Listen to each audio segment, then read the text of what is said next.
बिस्मिल्लाहिर्रहमानिर्रहीम। अस्सलामुअलैकुम स्टूडेंट्स हम BSN थर्ड सेमेस्टर की सब्जेक्ट फार्मेकोलॉजी पढ़ रहे हैं। फार्मेकोलॉजी में हमने इसका जो फर्स्ट चैप्टर है वो कई पार्ट्स पर मुश्तमिल कंप्लीट कर लिया। इसका जो सेकंड चैप्टर है जो कि तमाम वो एजेंट्स जो कि इन्फेक्शन के ख़िलाफ़ होती है, जो कि माइक्रो ऑर्गेनिज़म्स के ख़िलाफ़ होती है, वो हम पढ़ रहे हैं। उसमें से जो फ़र्स्ट लेक्चर था एंटीबायोटिक्स पर था, उसको हमने कई पार्ट्स पर मुश्तमिल कंप्लीट कर लिया। उसके बाद हमने लेक्चर 2 जो कि एंटी फंगल्स पे था वो हमने स्टार्ट किया और उसको भी कई पार्ट्स पे मुश्तमिल ख़त्म कर लिया, जो कि हमारे चैनल के प्लेलिस्ट में मौजूद है। और चैनल के जो फार्मेकोलॉजी का प्लेलिस्ट है उसका लिंक आप लोगों को इस वीडियो लेक्चर के डिस्क्रिप्शन के एंड में मिल जाएगी, वहाँ से आप स्टडी कर सकते हैं। आज का जो हमारा वीडियो लेक्चर है वो इस यूनिट 2 के थर्ड लेक्चर हम स्टार्ट कर रहे हैं, जो कि एंटी मलेरियल ड्रग्स है। एंटी मलेरियल ड्रग्स का ये पार्ट फर्स्ट है, जिसमें हम इसको कुछ हद तक कवर कर लेंगे। तो स्टूडेंट्स, इस यूनिट के जो ऑब्जेक्टिव्स है आपके पास लेक्चर 3 के, वो है at the completion of this unit the student will able to, इस यूनिट को कंप्लीट करने के बाद आप लोग इस एबल होंगे कि आप जो कॉमनली कैटेगरीज होते हैं एंटी मलेरियल ड्रग्स के वो आप जान पाएंगे, जो कि मलेरिया को प्रिवेंट करने के लिए कौन से ड्रग्स यूज़ होते हैं, उसको ट्रीट करने के लिए कौन से ड्रग यूज़ होते हैं। आप लोग उनके एक्शंस और उनके जो साइड इफ़ेक्ट्स होते हैं, जो उनके एडवर्स इफ़ेक्ट होते हैं, हर एक कैटेगरी के आप लोग वो जान पाएंगे, ब्रीफली डिस्कस करेंगे। और जो मोस्ट कॉमन कैटेगरीज़ होती है, जो कॉमनली यूज कैटेगरीज़ होती है इन ड्रग्स में से, वो आप लोग जान पाएंगे। और जो नर्सिंग मेयर्स है, पेशेंट एजुकेशन है, एंटी मलेरियल ड्रग्स के लिए हम जब पेशेंट को देते हैं तो कंप्लेंस के लिए जो एजुकेशन हम देते हैं, वो सब भी आप लोग इस जो यूनिट है हमारा लेक्चर 3 जो सेकेंड चैप्टर है उसका पार्ट है, उसका लेक्चर 3 है, उसमें आप लोग कवर ये सारे ऑब्जेक्टिव्स कर लेंगे। Introduction. Malaria is major health problem in Pakistan and tropics. Malaria जो है ये एक मेजर हेल्थ प्रॉब्लम है पाकिस्तान में भी, और जो ट्रॉपिक्स होते हैं, ट्रॉपिक्स मींस के जो अर्थ के जो हॉटेस्ट एरिया होते हैं, मींस के हॉटेस्ट मींस के जो बहुत ही गर्म इलाके होते हैं, उसमें मलेरिया कामन होती है बहुत ज़्यादा, और पाकिस्तान में भी एक कामन जो है हेल्थ प्रॉब्लम है। Malaria caused by 4 species of plasmodium parasite. Plasmodium parasite के 4 ऐसे स्पीशीज़ है जिनकी वजह से मलेरिया हो सकती है, जो कि मलेरिया कास्ट करते हैं। उनमें उनका नाम है, फर्स्ट वन है प्लाज्मोडियम वाइवेक्स, सेकंड वन है प्लाज्मोडियम ओवेल, थर्ड वन है प्लाज्मोडियम फेल्सिपारम, और जो फोर्थ पार्ट है वो है प्लाज्मोडियम मलेरिया। ये 4 स्पीशीज जो है ये इन्वॉल्व होते हैं मलेरिया काज करने में, और इनमें से जो प्लाज्मोडियम फेल्सिपारम है थर्ड नंबर, ये सीवियर मलेरिया काज करता है। यहाँ पे आप लोग एक स्टूडेंट पिक्चर देख रहे हैं सर रोनाल्ड रोज की। तो ये सर रोनाल्ड रोज जो है ये एक ब्रिटिश मेडिकल डॉक्टर है जिन्होंने नोबेल प्राइज़ रिसीव किया। इन्होंने 1902 में मलेरिया के ट्रांसमिशन पे वर्क किया था। इसके बारे में बहुत सारे थीसिस वगैरह लिखे थे। तो उनके लिए इनके ये अहम काम के इवज़ में इनको नोबेल प्राइज़ मिला, और ये ब्रिटिश मेडिकल डॉक्टर्स में वो फर्स्ट वन थे जिसको ये मलेरिया के ट्रांसमिशन पे वर्क करने के लिए नोबेल प्राइज़ मिली थी। अच्छा स्टूडेंट्स, वैसे आपको एक बात बताती चलूँ कि ये जो चीज़ है मलेरिया है, इसको डिस्कवर एक साइंटिस्ट था जो कि एफोनिस लेवेरन उसका नाम था, जो कि एक मिलिट्री डॉक्टर था, एक फ़ौजी डॉक्टर था। उसने एक मिलिट्री हॉस्पिटल में मलेरिया पैरासाइट प्लाज्मोडियम को डिस्कवर किया था, और वो 1880 था जिसमें उसने मलेरिया पैरासाइट को डिस्कवर किया था। मलेरिया मलेरिया के कुछ सिम्टम्स यहाँ पे आप लोगों को दिखाए गए हैं स्टूडेंट्स। अगर किसी किसी पेशेंट को आप मलेरिया का पेशेंट देख ले, या अगर आप हॉस्टल में हो, घर में हो, तो किसी को अगर मलेरिया हो जाए तो आप उनमें ये सिम्टम देख सकते हैं। कौन कौन से? सेंट्रल नर्वस सिस्टम से रिलेटेड उनको क्या होगी? हेडेक होगी, हेडेक का वो कहेंगे। सिस्टमिक अगर हम देखें तो फीवर होगी, उसको बुखार होगा, टेम्परेचर होगा, मीन्स के टेम्परेचर ज़्यादा होगी। मस्कुलर अगर हम देखें तो मसल्स में फटीग होगी, पेन होगी, थकावट महसूस होगी, बैक पेन होगी, बैक एरिया जो है इसमें पेन होगी। स्किन की अगर हम देखें तो उसको शिवरिंग होंगे, चिल्स यानी शिवरिंग आएंगे, स्वेटिंग होगी साथ साथ। और रिस्पायरेटरी अगर हम देखें तो कफ होगी। स्प्लीन की अगर हम देखें तो स्प्लीन की एनलार्जमेंट हो जाती है। और स्टमक की अगर हम देखें तो नाजिया, वोमिटिंग जो है ये काज होती है। तो ये जितने सिम्टम अगर एक पेशेंट में पाए गए तो हम ये सोच सकते हैं कि शायद इसको मलेरिया है। Life cycle of the malarial parasite. Students, malarial parasite की लाइफ साइकिल के बारे में कुछ आप लोगों को बताती चलूँ कि ये इसके लाइफ साइकिल जो है, एक तो मस्कीटो के अंदर एक मस्कीटो है, फीमेल एनोफिलीज मस्कीटो हम उसे कहते हैं, जो कि इसके ट्रांसमिशन का बाइस बनती है, ये वेक्टर है इसके लिए। उसके थ्रू उसके अंदर इसकी एक लाइफ साइकिल होती है, और जो दूसरा लाइफ साइकिल है वो होस्ट के अंदर होती है। यानी होस्ट अगर हम ह्यूमन को ले लें तो ह्यूमन के अंदर होती है। तो जो इसकी मस्कीटो के अंदर जो इसकी जो इसकी लाइफ साइकिल है उसको हम वो सेक्सुअल लाइफ साइकिल होती है। वहाँ पे इस तरह होता है कि गेमीट्स होते हैं, मेल गेमीट्स वहाँ पे होते हैं जिनको हम माइक्रो गेमीट कहते हैं, और फीमेल गेमीट्स होते हैं जिनको हम मैक्रो गेमीट्स कहते हैं। वो एक दूसरे के साथ मिक्स हो जाते हैं। मिक्स होने के बाद जाइगोट बनता है, जाइगोट से ओकिनिट बनती है, ओकिनिट से oocyte बनते हैं, और oocyte जब ब्रस्ट हो जाते हैं, जब फट जाते हैं, तो उससे स्पोरोजोइड्स जो है वो सिक्रीट होते हैं। वो इस जो एनोफिलिस मस्कीटो है इसके स्लाइवरी ग्लैंड में आके जमा हो जाते हैं।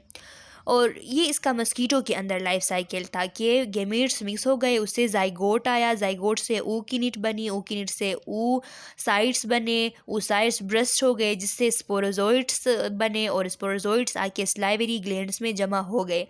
अब जब ये मस्कीटो जाके एक पेशेंट पेशेंट तो नहीं कह सकते, एक ह्यूमन जो भी हो, एक बंदा हो, उसे अगर ये जाके काट ले, उसके स्किन पे बैठ जाए, उसको काट ले, तो उससे क्या होता है? इस काटने के दौरान इसके स्लाइवरी ग्लैंड्स में मौजूद ये जो स्पोरोजोइड्स थे ये इंटर हो जाते हैं ह्यूमन के अंदर। अब जब ये स्पोरोजोइड्स ह्यूमन के अंदर चले जाते हैं, तो फिर क्या होता है स्टूडेंट्स? ये जब अंदर चले जाते हैं तो ये जो स्पोरोजोइड्स है इनकी फिर एसेक्सुअल रिप्रोडक्शन इनकी स्टार्ट होती है। अब हमने जो मस्कीटो के अंदर पढ़ा कि गेमीट्स मिक्स होते हैं, तो वो इसकी उसमें सेक्सुअल इसकी रिप्रोडक्शन थी। और अब जब ये ह्यूमन के अंदर आ जाती है तो वहाँ पे इसकी एसेक्सुअल रिप्रोडक्शन स्टार्ट होती है। रिप्रोडक्शन स्टार्ट होने के बाद ये स्पोरोजोइड्स जो है ये दोबारा रिप्रोड्यूस होके एसेक्सुअल रिप्रोडक्शन के थ्रू ये डॉटर सेल में कन्वर्ट होती है। उन डॉटर सेल्स को हम मेरोजोइड्स कहते हैं, और ये मेरोजोइड्स जो है ये फिर डेवलप होते हैं और गेमिटोसाइट बनते हैं। और वो गेमिटोसाइट जो है वो यहाँ पे जमा रहती है, और जब कोई दूसरा एनोफिलीज मस्कीटो यहाँ आके यहाँ पे बाइट कर लेता है, अगर उस मस्कीटो में मलेरिया ना हो तो यहाँ पे ये प्लाज्मोडियम के जो गेमीट्स है वो इसको इंजेस्ट कर लेता है, और फिर इसको लेके किसी और ह्यूमन के स्किन पे बैठ जाता है और वहाँ पे इसको ट्रांसमिट कर देता है। इस तरीके से इसकी जो है ट्रांसमिशन होती रहती है। अच्छा स्टूडेंट्स, ये जो हमने जितना किस्सा सुनाया इनके लाइफ साइकिल का, तो इसमें से हमने जो मस्कीटो के अंदर लाइफ साइकिल की बात की वो उसको हम कहते हैं स्पोरोगोनी प्रोसेस। और जो हमने ह्यूमन के अंदर इसकी लाइफ साइकिल की बात की उसको हम कहते हैं शीज़ोगोनी प्रोसेस। तो आपने एमसीक्यूज़ के लिए ये याद रखनी है कि मस्कीटो के अंदर जो सेक्सुअल प्रोसेस होता है, सेक्सुअल एक लाइफ साइकिल होती है इस प्लाज्मोडियम की, उसको हम कहते हैं स्पोरोगोनी प्रोसेस। और जो ह्यूमन के अंदर, ह्यूमन होस्ट के अंदर इसकी जो एसेक्सुअल रिप्रोडक्शन होती है और लास्ट में गैमीट बन जाते हैं, तो इसको हम कहते हैं शिज़ोगोनी प्रोसेस। ये आपने एमसीक्यूज़ के लिए याद रखनी है स्टूडेंट्स। और यहाँ पे अगर इस पिक्चर का आप लोग मुलाहिज़ा कर लिए तो यहाँ पे आप देख सकते हैं कि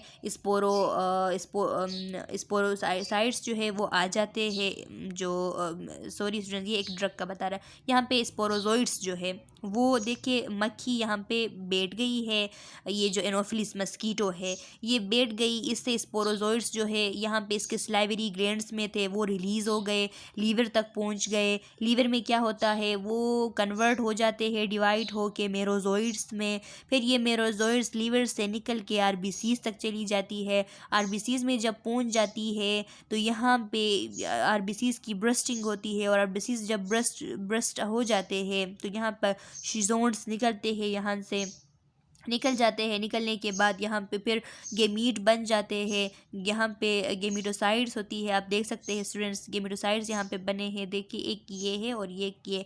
अब दूसरा कोई एनोफिलिस मस्कीटो आ गया, वो यहाँ से ब्लड जो है वो ब्लड इंगल्फ करता है। जब वो ब्लड इंगल्फ करता है, ब्लड मील करता है, तो फिर ये गेमिटोसाइड उसके अंदर चले जाते हैं, और जब उसके अंदर चले जाते हैं मस्कीटो के अंदर, तो यहाँ पे ये गेमीट्स जो है जाइगोट में कन्वर्ट होते हैं, जाइगोट से ऊकिनिट में, ऊकिनिट से oocytes में, oocytes फिर ब्रस्ट होते हैं, फिर स्पोरोजोइड्स जो है वो रिलीज़ होती है, और इसी तरह जो है ये साइकिल जो है ये चलता रहता है और इन्फेक्शन फैलती रहती है, जो मलेरिया का इन्फेक्शन है।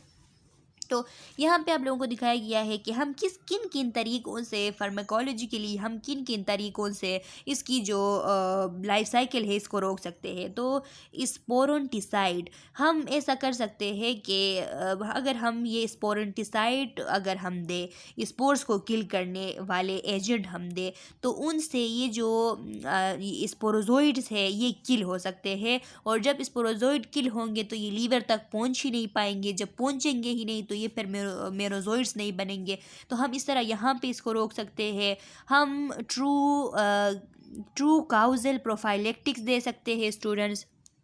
ये जो ट्रू काउजल प्रोफाइलेक्टिक्स है स्टूडेंट्स, इसका मतलब ये है कि इनको अगर यूज़र जो है, यूज़र अगर ड्रग्स, अगर कोई भी कोई रिस्क एरिया है, मतलब कि अभी मैं यहाँ से अगर हम अफ़्रीका चले जाए तो हमें पता है कि अफ़्रीका में ये जो मलेरिया है ये एंडेमिक है। मलेरिया का एंडेमिक होने का मतलब ये है स्टूडेंट्स कि वहाँ पे हैबिचुअली मलेरिया प्रेजेंट होता है, वहाँ से ख़त्म नहीं होता, मलेरिया हैबिचुअली वहाँ प्रेजेंट होता है। तो अभी हम वहाँ जा रहे हैं, तो हम वहाँ गए, हमने जो है प्रोफाइलेक्टिकली ड्रग स्टार्ट किया मलेरिया के ख़िलाफ़, ताकि हमें मलेरिया ना हो, हमने स्टार्ट किया। अब हम वहाँ से अगर वापस इधर आ गए, इधर आके भी हम 7 दिन तक वो ड्रग बंद नहीं करेंगे, बल्कि उसको 7 दिन तक हम इस्तेमाल करेंगे, फिर जब 7 दिन हो जाए तो फिर हम उसको ख़त्म करेंगे। तो इसको कहते हैं ट्रू काउजल प्रोफाइलेक्टिक्स, के सही तरीके से प्रोफाइलेक्टिक करना, पहले से सही तरीके से इन्फेक्शन होने से पहले से उसका इलाज करना। तो अगर हमने ऐसा कर लिया, ट्रू काउजल प्रोफाइलेक्टिक्स हमने यूज़ कर लिए, तो हम स्पोरोजोइड को रोक सकते हैं। हम अगर सही तरीके से ट्रू काउजल प्रोफाइलेक्टिक कर रहे हैं, हम ड्रग को सही तरीके से यूज़ कर रहे हैं, तो यहाँ पे स्पोरोजोइड्स जब इंटर हो जाएंगे तो ये किल हो जाएंगे, इससे आगे ये नहीं जा पाएंगे। इसके अलावा यहाँ पे लिखा है शिज़ोगोनी, जो एसेक्सुअल इसकी जो स्टार्ट होती है। मैंने आप लोगों को बताया कि शिज़ोगोनी ह्यूमन के अंदर जो इसका साइकिल होता है इसको हम शिज़ोगोनी या एसेक्सुअल प्रोसेस कहते हैं, और जो मस्कीटो के अंदर होता है इसको हम स्पोरोगोनी या सेक्सुअल प्रोसेस इसको हम कहते हैं। अच्छा स्टूडेंट्स, तो हाँ, अब हम काउज़ल प्रोफाइलेक्टिक यूज़ कर सकते हैं, यहाँ तक भी अगर पहुँच गए हैं लीवर तक, तो यहाँ भी अगर हम काउज़ल प्रोफाइलेक्टिक यूज़ करें तो यहाँ आरबीसीज़ बच सकते हैं, या आरबीसीज़ तक नहीं जा पाते। इससे भी आगे चले गए, अगर आरबीसीज़ में पहुँच गए तो यहाँ पे हम सप्रेसिव दे सकते हैं, यानी क्यूरेटिव इलाज हम इसका कर सकते हैं। अभी यहाँ पे हम सब कोई इसको सप्रेस करने वाली ड्रग अगर दे दे तो यहाँ पे आरबीसीज़, जिन आरबीसीज़ पे आ गई है उस पे तो खुद आ गई है, लेकिन जिन पे नहीं आई है उनसे हम रोक सकते हैं इसको सप्रेसिव दे के। फिर अगर यहाँ से भी आगे निकल गई है तो हम गेमिटोसिडिल ड्रग दे सकते हैं। गेमिटोसिडिल ड्रग स्टूडेंट्स, ये ऐसे ड्रग्स होते हैं, ये गेमीट्स जो होते हैं इनको बनने नहीं देते। यहाँ पे गेमीट्स नहीं बनेंगे, और जब गेमीट्स नहीं बनेंगे तो फिर दोबारा जो एक अगर एनोफिलिस मस्कीटो आके बैठ गया तो वो कुछ इंगल्फ नहीं कर पाएगा, तो ये इन्फेक्शन फैलेगी नहीं, इसके अंदर होगी लेकिन इन्फेक्शन बाहर नहीं जाएगी, किसी और को ट्रांसमिट नहीं होगी। इसलिए हम गेमिटोसिडिल दे सकते हैं कि गेमीट्स ना बने और इन्फेक्शन इसमें तो खुद है, बाहर किसी और को ना लगे, तो इसके लिए हम गेमिटोसिडिल दे सकते हैं। तो ये कुछ ऐसे तरीके थे, कुछ ऐसे वेज थे जिनसे हम मलेरिया को रोक सकते हैं, इसको सप्रेस हम कर सकते हैं। यहाँ पे लिखा है स्टूडेंट्स के मेन जो है, एक इंसान जो है वो इंटरमीडिएट होस्ट होता है प्लाज्मोडियम का, और जो मस्कीटो है वो डिफिनिटिव होस्ट होता है प्लाज्मोडियम का। तो अब ये डिफिनिटिव होस्ट स्टूडेंट हम एक उस होस्ट को कहते हैं जो कि एक पैरासाइट जो होता है, एडल्ट पैरासाइट जो होता है उसको हार्बर करता है, मीन्स कि उसको खुराक वगैरह वो हासिल करता है उस होस्ट से, और उस पैरासाइट की सेक्सुअली रिप्रोडक्शन होती है। यहाँ पे सेक्सुअली जहाँ पे इसकी रिप्रोडक्शन होती है, हार्बर भी करता है, और सेक्सुअल रिप्रोडक्शन जहाँ होती है उस होस्ट को हम डिफिनिटिव होस्ट कहते हैं। अब देखिए, ये सेक्सुअल प्रोसेस जो है, स्पोरोगोनी प्रोसेस, ये मस्कीटो के अंदर होती है, इसीलिए हम मस्कीटो को इस प्लाज्मोडियम का डिफिनिटिव होस्ट कहते हैं। और जो सेक्सुअल प्रोसेस जहाँ होती है, जहाँ पे जो लार्वा स्टेज होता है, जो स्पोरोजोइड या मेरोजोइड स्टेजेस होते हैं, इस स्टेज में, लार्वा स्टेज में जो होस्ट एक पैरासाइट को कैरी करता है, उसमें जिस होस्ट में इसकी एसेक्सुअल रिप्रोडक्शन होती है, सेक्सुअल रिप्रोडक्शन नहीं होती, एसेक्सुअल रिप्रोडक्शन होती है, उस होस्ट को हम इंटरमीडिएट होस्ट कहते हैं। और यहाँ पे ह्यूमन जो है, इसमें प्लाज्मोडियम की एसेक्सुअल रिप्रोडक्शन होती है, इसकी जो है लार्वा स्टेज यहाँ पे होती है। इस वजह से हम कहते हैं कि जो मेन है वो इंटरमीडिएट होस्ट होता है ये प्लाज्मोडियम का। अच्छा स्टूडेंट्स, लाइफ साइकिल यहाँ पे ब्रीफली आप लोगों को दी गई है, जो कि हमने डिस्कस कर लिया। इसको पढ़ के देखते हैं कि उसमें कोई ऐसी चीज़ हमसे रह तो नहीं गई है। काजेटिव ऑर्गेनिज्म प्लाज्मोडियम है मलेरिया का जो काजेटिव ऑर्गेनिज्म है, ये आपने याद रखनी है एमसीक्यूज़ के लिए। वेक्टर आर डिफिनिटिव होस्ट, जो वेक्टर और जो इसका डिफिनिटिव होस्ट है वो फीमेल एनोफिलिस मस्कीटो है। ये फीमेल इनोफिलिस मस्कीटो जो है स्टूडेंट्स, ये आप लोगों के शायद जहन में ये क्वेश्चन एराइज हो सकती है कि ये मेल इनोफिलिस मस्कीटो क्यों नहीं है, फीमेल इनोफिलिस मस्कीटो क्यों है। ये इसलिए है क्योंकि मतलब कि जो मेल इनोफिलिस मस्कीटो होते हैं उनकी वजह से ये इतना ट्रांसमिट नहीं होता जितना फीमेल की वजह से होता है, क्योंकि ये जो फीमेल इनोफिलिस मस्कीटो है, इनके जो चूंज होते हैं वो बड़े बड़े होते हैं, जिससे ये इंगल्फ करते हैं, वो बड़े बड़े होते हैं, तो ये इंगल्फ भी और इसे फैलाते भी ज़्यादातर है। जो कि मेल के छोटे छोटे होते हैं, वो जो चूंच है जिससे इनगल्फ करते हैं वो छोटे होते हैं, इस वजह से वो इतना फैला नहीं सकता इस डिज़ीज़ को। तो इसलिए फीमेल इनोफिलिस मस्कीटो इसका वेक्टर है, जिसकी वजह से ये ट्रांसमिट होती है, और उसका डिफिनिटिव होस्ट भी है, क्योंकि इसकी जो सेक्सुअल साइकिल होती है, जो इसका स्पोरोगोनी साइकिल होती है, वो एनोफिलिस मस्कीटो में होती है। इस वजह से कह रहा है कि इसका डिफिनिटिव होस्ट है। इंटरमीडिएट होस्ट इसका ह्यूमन बीइंग है, मेन इसका इंटरमीडिएट होस्ट है, क्योंकि इसके अंदर एसेक्सुअल प्रोसेस यानी जो शिज़ोगोनी प्रोसेस है वो होती है। Life cycle occur partly inside mosquito, इसका जो लाइफ साइकिल है वो लाइफ साइकिल का एक हिस्सा मस्कीटो के अंदर होता है, जो कि सेक्सुअल या स्पोरोगोनी जिसे हम कहते हैं, स्पोरोगोनी या सेक्सुअल प्रोसेस, और एक हिस्सा जो है वो मेन के अंदर होता है, इंसान के अंदर, जिसे हम एसेक्सुअल या शिज़ोगोनी प्रोसेस कहते हैं। मॉस्किटो बाइट्स मेन मॉस्किटो आके एक बंदे को बाइट करता है। It transmit sporozoite to his blood, जिसकी वजह से स्पोरोजोइड उसके ब्लड में चले जाते हैं। Sporozoite travel to liver, blood से स्पोरोजोइड लीवर में चले जाते हैं। वियर इट रिप्रोड्यूस एसेक्सुअली, वहाँ जाके एसेक्सुअली वो रिप्रोड्यूस होते हैं, जिसे हम टिश्यू शिजोगोनी कहते हैं। एसेक्सुअली जो प्रोडक्शन इसकी होती है, प्रोड्यूसिंग मेरोजाइड्स, यहाँ से जो डॉटर सेल रिलीज होती है उनको हम मेरोजोइड्स कहते हैं। Merozoite infect new RBCs and initiate asexual multiplication in RBCs.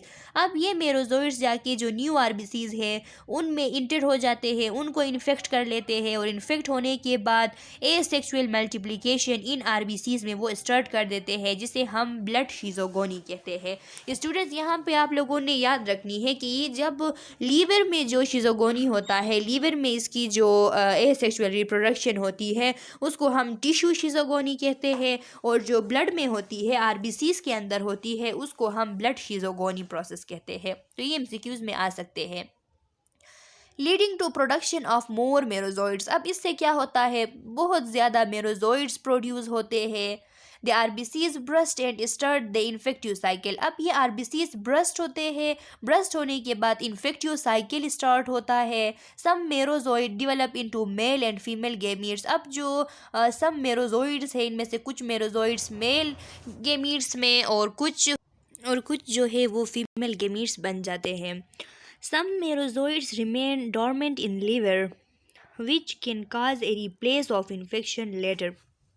अच्छा स्टूडेंट्स, ये एक ज़रूरी बात है, आपने याद रखनी है कि इस तरह होता है कि कुछ मेरोजोइड्स जो है वो लीवर में डॉर्मेंट रहते हैं। मतलब ये कि वो लीवर में फिर वहाँ पे रह जाते हैं। वहाँ पे डोरमेंट का मतलब ये है कि वो इनएक्टिवली वहाँ पे रह जाते हैं, मीन्स कि गैर फ़गाल वहाँ पे वो रह जाते हैं, कोई काम नहीं होता। लेकिन बाद में वो क्या करते हैं, बाद में कुछ टाइम बाद वो इस इन्फेक्शन को रिलेप्स करते हैं, दोबारा ये इन्फेक्शन आ जाती है उनकी वजह से। उस टाइम तो ये वहाँ पे रह जाते हैं, इनका कोई काम नहीं होता, इनएक्टिव रह जाते हैं। लेकिन कुछ वक्त बाद ये एक्टिव हो जाते हैं और फिर ये आरबीसीज में चले जाते हैं, और फिर इनकी वजह से इन्फेक्शन जो है वो दोबारा रिलेप्स हो जाती है।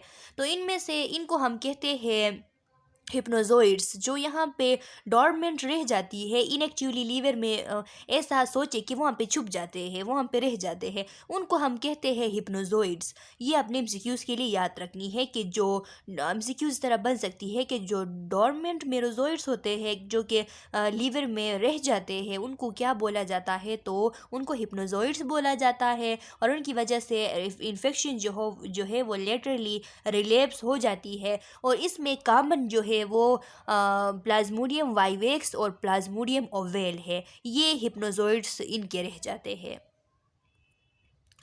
When mosquito bite infected person, gametes are taken up with the blood. अब मस्कीटो आके इन्फेक्टेड पर्सन को अगर बाइट कर लेता है तो इस इन्फेक्टेड पर्सन के ब्लड में जो गेमीट्स बने थे वो गेमीट्स ये मस्कीटो टेक कर लेता है, और the gametes mature in the mosquito गड, और मस्कीटो के गड में इसके इंटेस्टीन में वो गेमीट्स मेच्योर हो जाते हैं। वो गेमीट्स मिल के उनसे जाइगोट से ओकिनिट और फिर oocytes बन जाते हैं। लिखा है and fuse to form an ookinete। अब ये उसके गेमीटोसाइट जो है वो मेच्योर होके एक दूसरे के साथ फ्यूज़ होते हैं और ookinete बनाते हैं, मीन्स के जाइगोट बनता है, उसके बाद ookinete बनता है। ookinete के बाद वो जो है oocytes बनते हैं, oocytes के बाद वो oocyte रप्चर होके उससे जो स्पोरोजोइड्स है वो डेवलप होके रिलीज़ हो जाते हैं। इसको हम सेक्सुअल प्रोसेस या स्पोरोगोनी प्रोसेस कहते हैं। Sporozoite migrate to salivary gland and infect a new host when mosquito bites the person। अब ये जो स्पोरोजोइड्स है ये इसके स्लाइवरी ग्लैंड से, इस मस्कीटो के स्लाइवरी ग्लैंड से माइग्रेट करते हैं और एक न्यू होस्ट जो है उसको इन्फेक्ट कर लेते हैं। जब ये मस्कीटो उस पर्सन को बाइट कर लेता है तो इससे इसके जो स्लाइवरी ग्लैंड में जो स्पोरोजोइड्स थे वो उसमें चले जाते हैं और वो बंदा भी इन्फेक्ट हो जाता है। रिकरेंट मलेरिया, मलेरिया का रिकरेंट होना, दोबारा वापस आना। कैन बी रिलेप्स, ये दोबारा वापस आ सकती है। Hypnozoites are recrudescence parasite surviving in blood due to incomplete treatment। Students, ये लिखा है कि रिकरेंट मलेरिया की वजह क्या होती है, तो इसकी वजह ये होती है कि ये इसकी रिलेप्स हिप्नोजोइड्स की वजह से होते हैं, क्योंकि वो वहाँ पे छुपे रहते हैं लीवर में, फिर बाद में वो निकल आते हैं और दोबारा से इन्फेक्शन स्टार्ट हो जाती है। और एक और वजह ये भी है कि रिक्रूडिसेंस का बता रहा है। ये ऐसी कंडीशन होती है कि अगर इनकम्प्लीट ट्रीटमेंट हो जाए, यानी पेशेंट कंप्लियंस नहीं है, पेशेंट कंप्लियंस नहीं कर रहा, फिजिशियन के जो ऑर्डर्स है उनको सही से फॉलो नहीं कर रहा, तो फिर क्या होता है, इस इन्फेक्शन की दोबारा से जो है वो रिलेप्स हो सकती है, क्योंकि मेडिसिन सही से इस्तेमाल नहीं करते। तो ये बता रहा है। अब एंटी मलेरियल ड्रग्स क्यों यूज़ होते हैं, कौन से ड्रग्स होते हैं, तो लिखा है कि drugs use for treatment, prophylaxis और प्रिवेंशन ऑफ रिलेप्सिस ऑफ मलेरिया। वो तमाम ड्रग्स जो कि मलेरिया के ट्रीटमेंट के लिए यूज़ होते हैं या मलेरिया से बचने के लिए, प्रिवेंट करने के लिए, प्रोफाइलेक्सिस यानी प्रिवेंट करना, उसके लिए यूज़ होते हैं, या मलेरिया एक बार आई है दोबारा ना आए उसको रोकने के लिए जो ड्रग्स यूज़ होती है, इनको हम एंटी मलेरियल ड्रग्स कहते हैं। Therapeutic classification anti malarial drugs. अब थेरापेटिक क्लासिफिकेशन क्या है एंटी मलेरियल ड्रग्स की, तो लिखा है to prevent clinical attack of malaria. अगर मलेरिया के क्लिनिकल अटैक है, मलेरिया की जो अटैक है उसको प्रिवेंट करने के लिए हम प्रोफाइलेक्टिक यूज़ करते हैं। प्रोफाइलेक्टिक में इसके 2 टाइप्स है, एक है काउजल प्रोफाइलेक्टिक और दूसरा है सप्रेसिव प्रोफाइलेक्टिक। तो अब काउजल प्रोफाइलेक्टिक क्या है student? Attack the pre erythrocytic phase in the liver which is the cause of malaria infection. ये जो ये कब अटैक करते हैं? एरिथ्रोसाइट में से पहले, यानी attack the pre erythrocytic phase. जो प्री एरिथ्रोसाइटिक फेज होता है, मींस के एरिथ्रोसाइट पे अभी दाखिल नहीं हुए हैं, आरबीसीज में इंटर नहीं हुए हैं, उस एरिया पे यानी लीवर पे अगर जाके मलेरिया इन्फेक्शन को ये ड्रग्स जाके लीवर में ही रोक ले, इनको आरबीसीज में दाखिल होने ना दे, जो कि मलेरिया इन्फेक्शन की काज होती है कि जब ये लीवर से आरबीसीज में दाखिल होते हैं तो मलेरिया इन्फेक्शन हो जाता है। तो इनको ये जो प्रोसेस है इसको कहते हैं काउजल प्रोफाइलेक्टिक, के पहले से आरबीसीज में इंटर होने से पहले उनको रोका जाता है, लीवर में ही उनको रोका जाता है। और जो ड्रग्स इसके लिए यूज़ होते हैं इनको हम टिश्यू शिजोंटोसाइड कहते हैं। मतलब कि जो शिजोंट्स होते हैं, जो टिश्यू में जो मेरोजोइड्स होते हैं उनसे जो शिजोंट बनती है, फिर उनको हम उसी वक्त रोक देते हैं, आरबीसीज में उनको इंटर होने नहीं देते, इसलिए जिन ड्रग्स के थ्रू रोकते हैं उनको टिश्यू शिजोंटिसाइड कहते हैं। टिश्यू मीन्स के लीवर में ही रोक लेते हैं, जैसा कि प्रीमाक्विन है और प्रोग्वानिल है। ये 2 ड्रग्स ऐसे ड्रग्स हैं जिनको हम काउजल प्रोफाइलेक्टिक के लिए यूज़ करते हैं और इनको टिश्यू शिजोंटिसाइड कहा जाता है। दूसरा इसका जो टाइप है वो है suppressive prophylactic. Suppressive prophylactic suppress the erythrocytic phase and prevent attack of malaria fever. ये एरिथ्रोसाइट में दाखिल होने के बाद, आरबीसीज में दाखिल होने के बाद उसको सप्रेस कर देती है, मलेरिया फीवर होने नहीं देती। ये जब स्ट्रेस इस तरह होता है कि आरबीसीज में दाखिल हो जाते हैं और फिर आरबीसी जब रप्चर हो जाती है तब फीवर डेवलप होती है, तो ये उसको आरबीसी के अंदर ही ख़त्म कर देते हैं, सप्रेस कर देते हैं, उसको आरबीसी को रप्चर होने नहीं देते और फीवर को रोक देते हैं। तो इसको हम कहते हैं सप्रेसिव प्रोफाइलेक्टिक। जैसा कि क्लोरोक्वीन है और मिफ्लोक्वीन है और प्रोग्वानिल है, जो कि हमारे साथ टिश्यू शिजोंटिसाइड भी था, और ये यहाँ पे सप्रेसिव प्रोफाइलेक्टिकली भी इसको हम यूज़ कर सकते हैं। प्रोफाइलेक्सिस एडवाइस इन प्रोफाइलेक्सिस हम कब करेंगे, कब हम प्रोफाइलेक्सिस मीन्स के प्रोफाइलेक्सिस एडवाइस क्यों करते हैं तो non immune travellers to endemic areas. ये जो नॉन इम्यून ट्रेवलर्स का मतलब ये है स्टूडेंट्स के वो लोग जिनकी इम्यूनिटी जो है स्ट्रांग नहीं होती और वो एंडेमिक एरिया में ट्रेवल करने जाते हैं। यानी मैंने अफ्रीका का बताया कि अफ्रीका में इस तरह होता है कि उसमें मलेरिया एंडेमिक है, तो अभी यहाँ से कोई ट्रेवलर्स वहाँ जाते हैं और उनकी इम्यूनिटी जो है वो मज़बूत नहीं है, स्ट्रॉन्ग नहीं है, तो उनके लिए प्रोफाइलेक्सिस जो है वो एडवाइस किया जाता है। Non immune persons living in endemic area for fix time, जैसे कि आर्मी यूनिट्स हैं, क्योंकि ये लोग जो होते हैं किसी एंडेमिक एरिया में इनकी ड्यूटी होती है एक फ़िक्स टाइम के लिए, तो जब इनकी इम्यूनिटी स्ट्रॉन्ग नहीं होगी तो इनको वो डिजीज़ लगने के चांसेस है। इस वजह से इनको प्रोफाइलेक्सिस करना ज़रूरी है। Infant children pregnant women in endemic areas में रहने वाले इन्फेंट्स चिल्ड्रंस और प्रेग्नेंट वुमेन जो है उनके लिए भी प्रोफाइलेक्सिस जो है वो ज़रूरी है।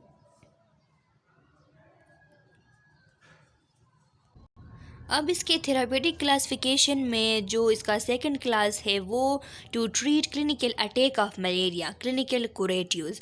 क्लिनिकल अटैक जो है मलेरिया का उसको ट्रीट करने के लिए जो ड्रग्स दी जाती है उनको हम क्लिनिकल कुरेटिव्स बोलते हैं। Attack the erythrocyte schizont and terminate episode of malaria fever. जो एरिथ्रोसाइट में मेरोजोइड से फिर शिजोंट बनते हैं उन पे अटैक कर लेते हैं, उन पे अटैक करके मलेरिया फीवर के जो एपिसोड्स है उसको ख़त्म कर लेते हैं। इनको हम एरिथ्रोसाइटिक शिजोंटिसाइड्स कहते हैं। ये अपने एमसीक्यूज़ के लिए याद रखनी है students. There are fast acting high efficacy ones. इनमें फास्ट एक्टिंग और हाई इफ़िकेसी वाले ड्रग भी शामिल है और स्लो एक्टिंग लो इफ़िकेसी वाले ड्रग भी शामिल है। इफ़िकेसी स्टूडेंट्स अगर आपको याद हो तो हमने फर्स्ट लेक्चर जो था इंट्रोडक्शन उसमें पढ़ लिया था कि इफ़िकेसी ड्रग्स की वो एबिलिटी होती है कि उसके ज़रिए वो maximum function maximum response show करते हैं, उसको हम कहते हैं इफ़िकेसी। तो मैक्सिमम रिस्पॉन्स करने की एबिलिटी जिन ड्रग्स में ज़्यादा होती है और जो फास्ट एक्टिंग ड्रग होते हैं उनमें क्लोरोक्वीन, क्वाइनिन, एटिमिसिन जो है ये शामिल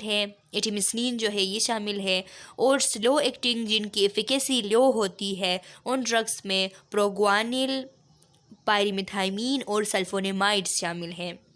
स्टूडेंट्स आपके जहन में ये क्वेश्चन आ रही होगी कि ये जो सल्फोनेमाइड्स थे ये हमने एंटीबायोटिक्स में पढ़ा था। तो सल्फोनेमाइड्स स्टूडेंट्स एक ऐसे ड्रग्स होते हैं जो होते एंटीबायोटिक्स है लेकिन इनका एक ख़ास एंटी मलेरियल एक्टिविटी भी होती है। तो इसीलिए इनकी जो एंटी मलेरियल एक्टिविटी होती है, मलेरिया का जो फीवर होता है, मलेरिया का जो अटैक होता है उसको ट्रीट करने की जो इनकी कैपेसिटी होती है उसको देख के इनको भी एंटी मलेरियल ड्रग जो है वो रिकमेंड किया जाता है। जो इसका थर्ड क्लास है वो है to completely eradicate the parasite from the body, radical cure. वो ड्रग्स जो कि जिनके ज़रिए हम कम्प्लीटली पैरासाइट को बॉडी से एरेडिकेट यानी बॉडी से इसका ख़ात्मा कर लेते हैं, इस केयर को हम रेडिकल केयर कहते हैं, क्यूर कहते हैं। स्टूडेंट्स आप लोगों ने ये जो हमने क्लिनिकल क्यूरेटिव्स ये आपने याद रखनी है कि जो मलेरिया फीवर के अटैक को रोकते हैं, क्लिनिकली ट्रीट करते हैं, उनको हम क्लिनिकल क्यूरेटिव्स बोलते हैं, और जो कम्प्लीटली बॉडी से इसको एरेडिकेट करने के लिए यूज़ होते हैं उसको हम रेडिकल क्यूर बोलते हैं। रेडिकल क्यूर को आप इस तरह भी इसकी अगर डिफ़ाइन करना चाहे तो डिफ़ाइन कर सकते हैं कि ये एक विगोरस ट्रीटमेंट होती है, मीन्स कि एक भरपूर ट्रीटमेंट होती है जिसका मकसद ये होता है कि कम्प्लीटली इस डिज़ीज़ को जो है बॉडी से निकाला जाए, इसके सिम्टम्स को रिलीव किया जाए और इस पेशेंट को बिल्कुल जो है ये ठीक हो जाए।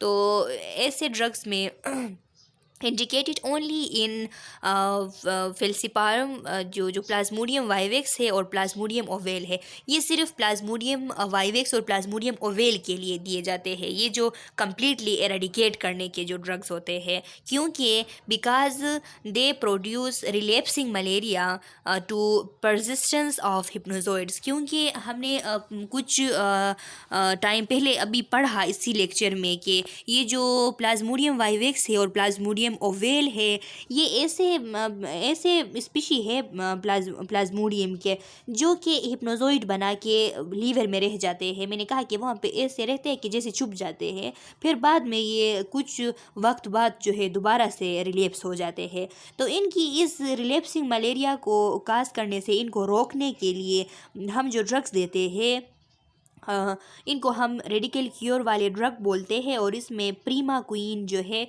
ये इसकी एग्ज़ाम्पल है। तो आपने ये example BMCQs point of view से आप लोगों ने याद रखनी है कि ये MCQs में आ सकती है।